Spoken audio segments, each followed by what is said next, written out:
on the subject of the Palestinians. Here's Alex in North London. Alex, go ahead, sir. Hi George, I'm calling from North London. I've been listening to you for 3 months now. Okay. Never had the chance to speak to you. Okay. But I was just calling I was listening to you a couple of nights ago, and you were talking to these people, and they were saying that Israel, the Jews, did not have the right to gain Israel from the Palestinians. And I was just saying, throughout history, the Jews have been persecuted, obviously, from the Holocaust, and we were granted Israel as a result of this. And I feel that... granted by whom? We were granted from Britain and other countries, granted us that. But what right did Britain have to grant you somebody else's country? Well, it's due because we lost 6 million people. No. I'm not arguing about that. I'm going to come on to that. But what right did Britain have to grant you somebody else's country?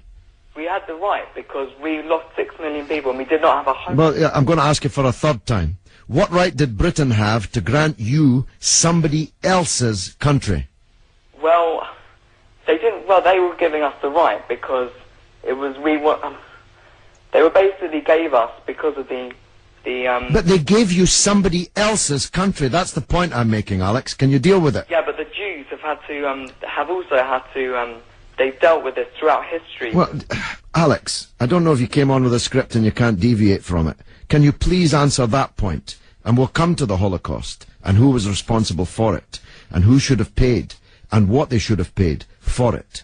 But given that you've said Britain granted you, and you're presumably saying you because you're Jewish, somebody else's country, I'm asking you, what right did Britain have to grant you somebody else's country?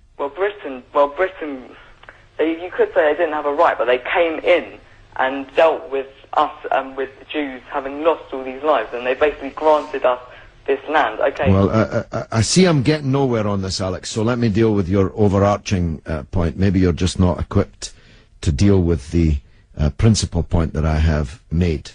The Jews have suffered racist anti-Semitism down the ages in many, many European countries, including our own. They were subject to regular discrimination at best, and pogrom and murder at most. That's undoubtedly true.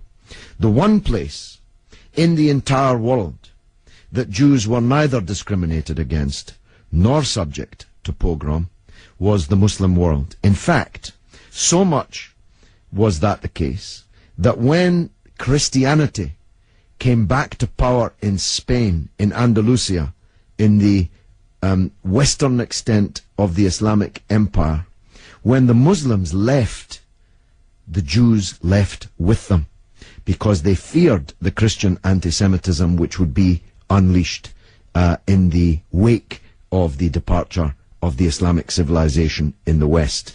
That's why so many Jews are to be found even today, and were to be found in profusion before the creation of the State of Israel, in countries like Morocco and along the North African coast, because under the protection of the Muslims, the Jews left Europe and went to live in North Africa.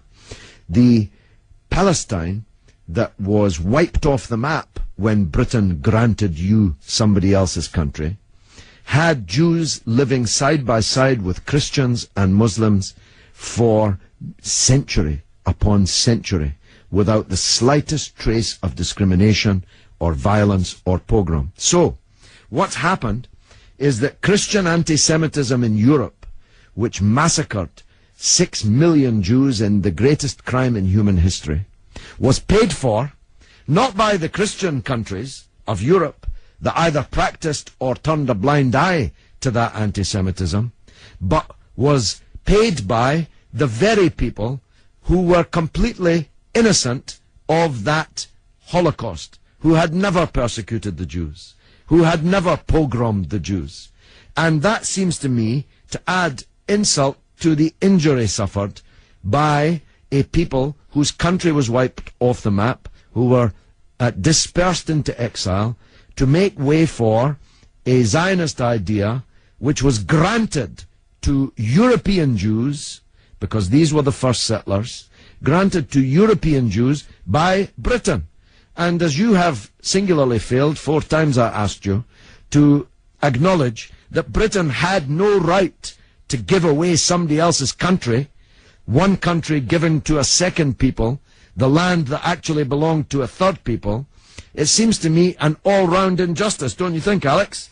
Yeah, I agree that they didn't so much have the right, but they were stepping in after the Holocaust to grant it to the Jews. But it was long before the Holocaust that Britain stepped in.